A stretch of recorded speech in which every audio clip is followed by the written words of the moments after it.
Menyikapi ya, pertama mikirin liburan dulu, karena kemarin kan aku sebenarnya bukan liburan tuh, aku kerja kan, karena diundang sama NBA ke Macau, ke Hong Kong, terus ke Korea juga kemarin begitu. Jadi ini mungkin liburan akhir tahun bersama baby sama istri. Kita mau ke keluarganya Olive di Singapura. Kemarin kan udah ke keluargaku di Makassar, jadi ke Singapura sekaligus.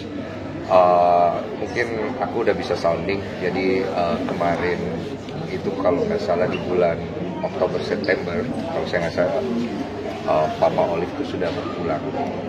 Jadi beliau itu lagi di masa-masa sulit di bulan itu, jadi berpulang dan sudah di kremasi. Kok ini bisa dikatakan tahun ini adalah tahun rezekinya Koko karena dikaruniai anak juga. Seperti apa sih Kok? Ya, bersyukur banget ya, maksudnya kehadiran anak itu di tengah-tengah sulitnya kondisi kita juga yang untuk punya anak sampai 4 kali keguguran. Kita ngerasa itu jadi kayak berkatnya luar biasa ya. Dan gara-gara itu kita jadi banyak ngulik dan banyak tahu kalau di luar sana banyak banget orang-orang yang juga sulit punya baby kayak kita. Jadi makanya kita tuh selalu hadir lah ketika ada urusan-urusan untuk memberikan semangat untuk teman-teman, pasangan, Pak Sutri di luar sana yang pengen punya anak gitu. Ternyata nggak gampang sekarang ini, nggak mudah gitu. Jadi kita menganggap hadirnya Gabriela itu menjadi berita baik, kabar gembira untuk semua Pak Sutri di luar sana juga, bukan hanya kami, bahwa selama kesempatan itu masih ada, terus berjuang. Tuhan pasti nanti kasih kabar gembira buat kalian.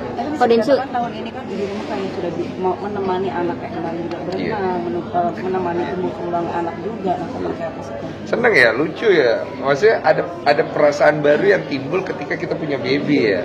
Ya beruntung sih yang udah duluan. Gue juga baru ngerasain dan gue lagi menikmati banget. Malam-malam tuh kadang-kadang gue tuh mau loh ngeluangin waktu gue untuk ngeliatin dia tidur doang gitu. Kayak nikmat gitu.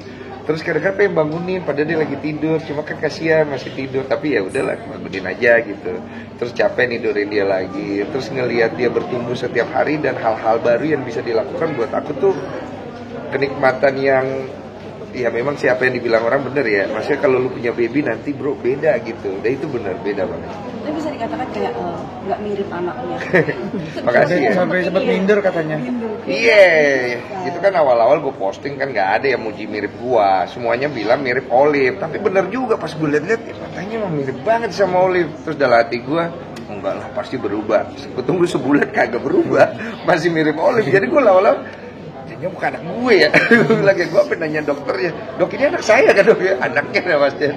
Kok belum mirip saya? Tapi katanya sih akan berubah ya. Ya semoga lah ya. Cuman menurut gue juga mirip istri gue juga blessing ya, karena anak cewek dan istri gue itu kan matanya bagus, kulitnya bagus, nurun ke Biel, ya Bielnya juga enak gitu loh dilihat, bahkan dibilang cerdas katanya sama dokternya, karena di usia dia udah 3 bulan tuh dia udah guling-guling, harusnya belum, terus dia jarak pandangnya tuh jauh. Kita juga kaget karena kan biasanya anak bayi masih terbatas, jadi akunya di mana itu dilihat gitu, gitu dia ketawa. Jadi menurut aku sih ya udahlah nggak apa-apa juga lah, nggak mirip gue, udah yang penting dia pinter, dia sehat, dia bawa berkat nanti udah. Gimana menjadi bapak dari anak seorang perempuan? Kan bapaknya dulu yang kita tahu kan seperti apa nih. Kalau sekarang sih masih belum ada kekhawatiran besar ya, karena anaknya masih kecil ya, belum bisa ngapa-ngapain ya. Mungkin nanti ya kalau dia udah mulai remaja kayaknya mulai gelisah, gue bisa gue samperin rumah cowoknya. Kalau misalnya ada nih Pak, ada yang ngajakin aku jalan nih. Iya boleh ya. Tapi jam berapa pulang ya? Iya kan? Bapak yang ikut ya? Pakai shotgun aja gue udah bersih-bersih, nggak usah ikut ya. Shotgun bohongan ya kan? Jam berapa pulang nak? Mana pacarnya? Hotel. Oh iya. Tapi ada ketakutan tersendiri juga nggak sih mempunyai anak pertama perempuan lagi, yang cantik juga? Ya bersyukurnya belum ya. Semoga tidak. Karena kan gue nggak mau hidup berdasarkan ketakutan. Tapi kalaupun ada, gue juga pasti akan coba cari solusi lah. Karena namanya punya anak perempuan, apalagi bapaknya bajingan ya. Iya, saya harus mengklaim diri saya bajingan, ya pasti kita juga punya kekhawatiran gitu loh. Jangan sampai nanti dosa kita kena ke anak gitu. Itulah salah satu alasan saya sekarang banyak berbuat baik ya. Semoga Tuhan mengampuni dosa saya dulu dan tidak turun ke anak saya sebagai orang yang harus menanggung. Biar saya yang tanggung gitu. Itu Itu kekhawatirannya. Kok Natal juga sekarang Gimana kok di sudah- Jakarta? Natal seperti tadi aku bilang kita ke Singapura. Terus nanti mau ziarah juga ke ke makam papanya Olive karena beliau baru berpulang. Terus aku ngerasa Natal ini bagusnya di keluarganya Olive sih, supaya kita lebih dekat sama keluarganya dan mamanya Olive juga bisa ketemu cucunya dan Biel juga bisa ketemu sepupu-sepupunya yang ganteng-ganteng itu laki semua kan, cuma dia doang cewek sendiri. Memaknai Natal kok tahun ini apa sih blessingnya terus berkatnya juga buat Saya memaknai Natal tahun ini sebenarnya banyak berkat, bless in disguise. Jadi berkat di balik masalah. Jadi masalahnya sih lebih banyak sih tahun ini. Dan jujur gue sempet agak shock kayak, aduh Tuhan ini maksudnya apa ya, kok masalah banyak gini ya. Tadinya harusnya udah beres, kok jadi tambah masalah ya. Terus kenapa gue jadi keikat di sini ya? Kenapa gue jadi kena masalah juga ya? Tapi gue lihat kesini-sininya ya memang gitu ya. Kalau kita menyikapi itu dengan apa adanya, dengan tahu diri, ternyata akhirnya jadi berkat sih, gitu. Untungnya sih. Itu bisa dikatakan kok hal yang belum terjadi di tahun 2024 ini gitu kan, yang kira-kira akan terrealisasikan atau mungkin ada impian-impian di tahun depan sendiri. Tahun depan impian saya urusan Agus beres ya, capek. Kemudian urusan dokter sama dokter Richard juga beres, jangan jadi panjang. Terus kalau buat saya pribadi, saya bisa konsisten untuk bisa memberikan wadah kepada orang dengan berhikmat lah. Jangan cuma mikirin cuan, tapi memang tujuannya membantu. Kalau nggak bisa membantu ya kita cuanin. Ya. Terus apalagi ya? Nggak banyak sih, itu doang sih ya. Urusan Novi beres, urusan Alvin Lim beres, urusan Farad beres. Semua beres lah gitu ya. Capek juga ya, maksud kita pengen episode baru yang berbeda aja gitu. Capek ya. Apalagi nunggu berapa jam kemarin ya, nggak dikasih makan katanya. Ini satu lagi nih, jadimu yang memberikan sumbangan. Iya. Seperti apa sih? Ke NTT ya? Itu sebenarnya sumbangan dilakukan diam-diam aja karena kebetulan kita mensupport di yayasan yang ada di sana yang kemudian mereka banyak sekali turun langsung. Maksudnya jasa kami itu nggak seberapa sama mereka. Karena mereka itu yang turun langsung dan memang kita nge-support dengan peluru lah supaya orang-orang di sana itu bisa tertolong. Yang nomor satu kita fasilitasi dulu kayak kebersihan, nggak ada kamar mandi sama sekali. Jadi kita support kamar, sampai ada namanya WC Densu katanya. Iya, memang saya tempat menampung sampah-sampah ya, sampah-sampah kehidupan. Terus kita support yang lain. Tapi kenapa sih kalau misalnya memberikan di sekolah itu sih, dalam artian kenapa nggak di Jakarta atau mungkin di? Karena mereka lagi butuh banget sih. Dan sekarang ini mereka lagi tidak dapat sorotan yang gede karena masalah Agus mulu. Jadi mereka tuh harus kita support gitu. Kalau bisa sih lebih banyak lagi bantuan ke arah sana karena apa yang mereka alami itu dampak kerugiannya gede banget. Karena kurangnya pemberitaan, karena exposure yang agak kecil, jadi orang nggak terlalu tahu. Ini menjadi impiannya Kodensu juga nggak sih di akhir tahun ini membangun tadi yang donasi-donasi tadi buat teman-teman NTT? Iya, saya hanya bisa support sekedarnya. Tapi dengan support saya semoga ada lagi orang lain yang juga turun dalam mensupport. Karena yang saya bilang secara pemerintahan kecil kan. Sehingga itu membuat orang-orang yang pengen peduli juga tidak terupdate infonya gitu. Kodensu, sorry agak mundur dikit nih. Kemarin ke Hong Kong diundang, mungkin boleh cerita sedikit dong kemarin ke Hong Kong. Hong Kong gimana? yang di Makau? Makau Iya, ya, di Makau. itu sempat rame ya. Jadi gue tuh katanya keren banget. Iya, keren emang. Sebenarnya enggak. Jadi saya tuh udah sering diundang sama NBA untuk hadir ke event-event internasional. Cuman memang saya tidak pernah bersedia. Kenapa? Karena saya ngerasa peran saya di basket itu harusnya udah dikecilin. Harus ada yang baru. Dan saya kepengennya jangan saya gitu, walaupun orang banyak kenal saya. Jadi tahun ini kenapa saya ambil? Karena saya stres ngurusin Agus dan donasinya. Istri saya juga katanya udah kamu pergi aja. Jadi kita pergi, bener ini serius.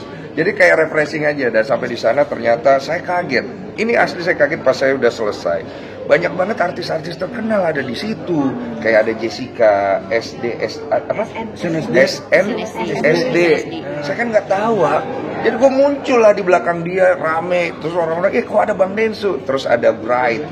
Bright itu 12 juta follower, ngobrol sama gue sebelah-sebelahan, gue kagak tahu siapa.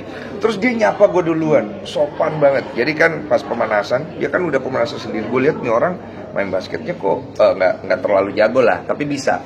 Terus tiba-tiba nyapa gue, hello, aku baru itu ya, I just new play basketball. Oh, it's okay.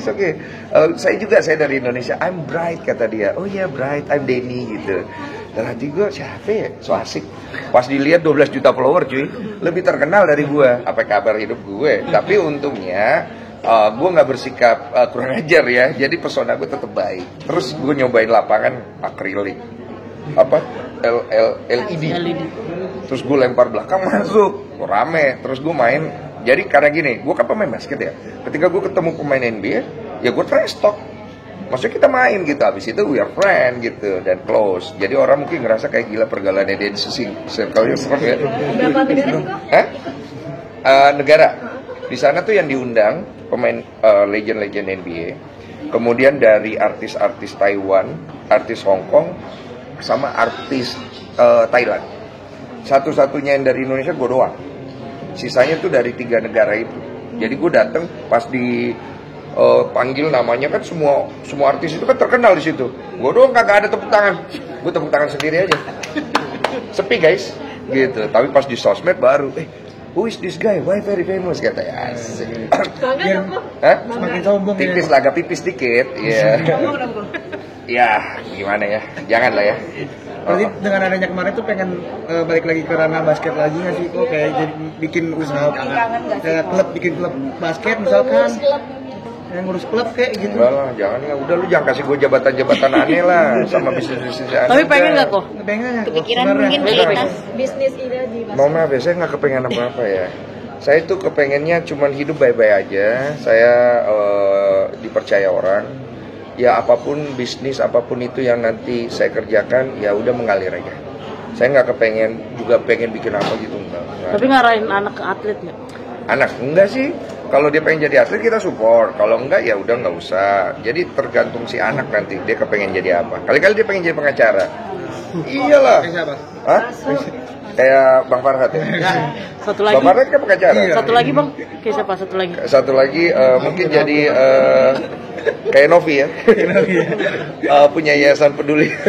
Dia apaan sih? Oh ini yang kemarin yang ini loh tentang ke Gunung Lewo iya. Iya itu. Lewo Tobi ya. Iya, Tobi memberikan sumbangan. Seperti apa sih melihat kondisinya di sana? Ya kalau dari visual yang aku dapat sih berantakan banget dan kondisinya itu emang sulit banget. Jadi mirip-mirip lah sama kondisi saudara kita yang ada di luar sana yang kemarin rame kan.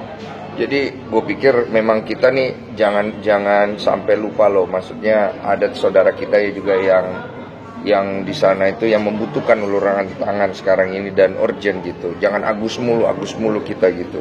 Yang lain juga kita juga tengok lah. Kalian juga wartawan tolong lah ya. Jangan situ-situ mulu lu. Sono lu ke Lewo Tobi itu. Jauh, ntar gue bayarin lah. Oke, boleh. Boleh dah. Nah, gue tarik lagi lah omongan gue. Wartawan banyak lagi. Udah, nasi padang aja. Ini kok bisa dikatakan kayak apa sih yang belum terrealisasi di tahun 2020? Wish-nya apa sih? Apa sih itu keinginan lo apa anak lagi kah atau mungkin Nggak tahu ya kalau lu tanya kayak begitu gue bingung jawabnya karena hidup gue tuh udah bersyukur aja sih. Segala sesuatu yang gue terima dari Tuhan itu udah berlimpah banget beberapa tahun belakangan ini. Jadi kadang-kadang gue bertanya sama diri gue sendiri, Dan apa sih yang kita cari lagi? Kita ini bingung juga. Makanya gue juga dalam usia gue yang sekarang ini dengan semua yang Tuhan udah kasih, gue lebih mengabdikan diri gue untuk mencari kebaikan-kebaikan di dalam Tuhan yang bisa gue berikan kepada orang cuma di situ doang. Karena itu yang bikin gue sekarang ini menjadi lebih happy. Kalau dulu kan perempuan ya dan judi ya. Sekarang kebaikan Tuhan. Ini melihat apa namanya